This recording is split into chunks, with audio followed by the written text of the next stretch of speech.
Hi there, I'm Allison Moon and welcome to 90 Days of Self-Publishing. This is one of my last wrap-up videos. I started this project back in early July of this year and now it is just after Thanksgiving, and while it has been a really enriching and fabulous project, I am rather happy to see it end considering how much time and energy it took.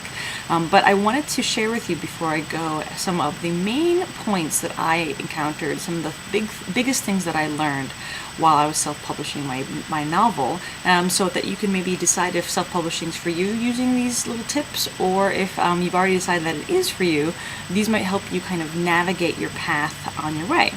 So without further ado, these are my top, I'd say, 5 or 6 biggest lessons that I learned during self-publishing.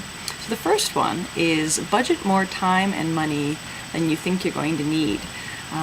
In terms of my headaches, most of them came from me kind of fighting against deadlines that I imposed upon myself, sometimes arbitrarily, sometimes for good reason. But I wish that I had, in retrospect, spent a little bit more time and given myself a little bit more leeway. It would have definitely eased some of the headaches that I encountered along the way. Same thing with money.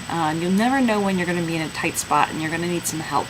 And being able to hire someone, maybe as a graphic designer for instance, or hiring somebody to convert your book to an ebook or whatever, it will really help you in the long run. And of course, if you come in under, then you're fine on both counts and you're a winner either way. But having a little bit of extra time and money will really help you out in the long run.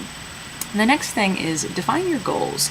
Self-publishing isn't a path, it's a set of tools, and that means that you get to use these tools however you want to best serve your goals for your book. Your path will not look like mine necessarily. I decided I wanted to do certain things and I wanted to achieve certain things, but you might have a completely different set of goals. My novel, I wanted to get out to press, to readers as much as possible. I wanted to establish a career with this first novel, and so far so good. But you might just want to get your book out there to share with friends and family. You might just want to have something to sell on the back table of a seminar that you teach. There are so many great reasons to self-publish, and they don't always have to look the same. So I'd say defining some specific goals, what you consider success to look like. If that means hitting a certain number of sales in the first quarter, if that means selling out of your first print run and being done with it, if that just means having something to share with your loved ones at the holidays, that's great too. But define your goals, and that way you can be sure to follow your own path rather than kind of mucking through somebody else's just because they did it first. Another really big deal is enlist help. You're going to need help with this. Self-publishing is kind of a misnomer. It's not done completely by oneself. You're going to need help.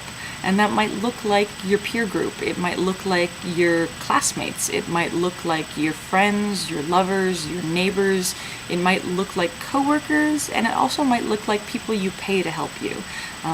That not everything can you do yourself, and not everything should you do yourself. And figuring out where your limitations are and enlisting the resources and help of your peer group is really wonderful, because you're about to embark on a really exciting project. Most people will probably be excited for you, and a lot of them probably would love to help, and they just are waiting to be asked. So really consider using this project of self-publishing your work as an opportunity to collaborate with people, whether that's graphic design, whether that's having somebody teach you how to use Adobe InDesign, or just letting you borrow their copy of Microsoft Word. There are all sorts of ways that you can enlist your community to support you, and then these people will be emotionally invested in the project themselves, and that's a really great way to get the project out into the world. Another really big one is, and this is something that I actually have to practice myself more, is that you should be patient with yourself. These are new tools. A lot of people, even people who've been in the publishing industry for decades, don't know how to self-publish books. And it's really important that you be delicate with yourself, give yourself the time and the space to have the learning curve that you will absolutely have. Whether that's learning how to typeset, whether that's asking for help, whether that's being patient through the editorial process as your editor skewers your work. There are so many places where it's really easy to get ahead of yourself and frustrated with yourself. And if I can give you one thing out of this whole thing, learn to be patient with yourself and to trust the learning curve, because you will be better off for it. I had a really steep learning curve in a lot of ways, but I was adaptable. And now for the second book that I'm going to self-publish, I'm sitting pretty. I'm going to be fine because I've done the work and I've done a lot of hard stuff on the front end, and so now I've gotten better at it. But be patient with yourself. There are people who've been in the publishing industry longer than I've been alive, that have been looking to me for expert advice. Because even though they've been in the publishing industry for more than 30 years, I've done this successfully once, and that makes me an expert. This is a brave new world of technology. Not everybody knows how to deal with it, and it's changing all the time. It's a wonderful thing about the internet age, but it's also one of the most frustrating things, is that we are deluged by information. Everybody's got an opinion, and everyone's learning. So be patient with yourself. Learn as much as you want to learn. Outsource as much as you want to outsource, and you'll be fine. One of the other things that might be specific to people who want to be writers, capital W writers for the rest of their lives, or establish a career in this like I do. Generating content is the quickest way to generate income.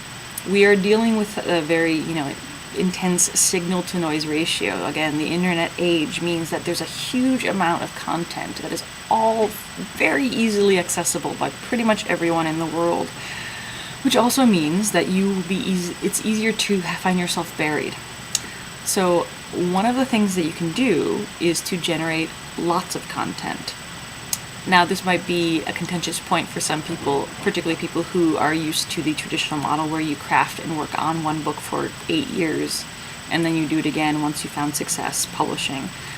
That's not really how the world works anymore, and the big success stories that you hear these days for e-publishers are generally people who are incredibly prolific.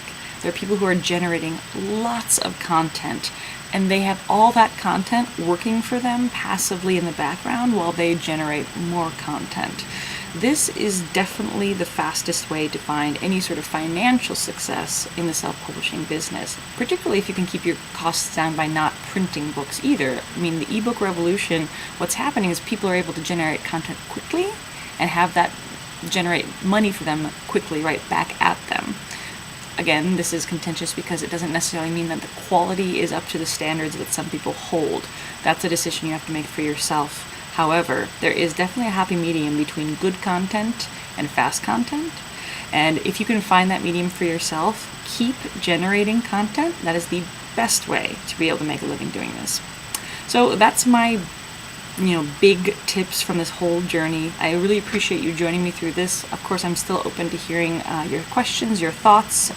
Sending me emails is always welcome. I intend to still record videos every once in a while, but I'm going to be a little bit more patient with myself as I do it. So again, thanks so much for joining me. You can always reach me at moon@talesofthepack.com, and you can find more videos like this and more content like this at my blog, talesofthepack.com.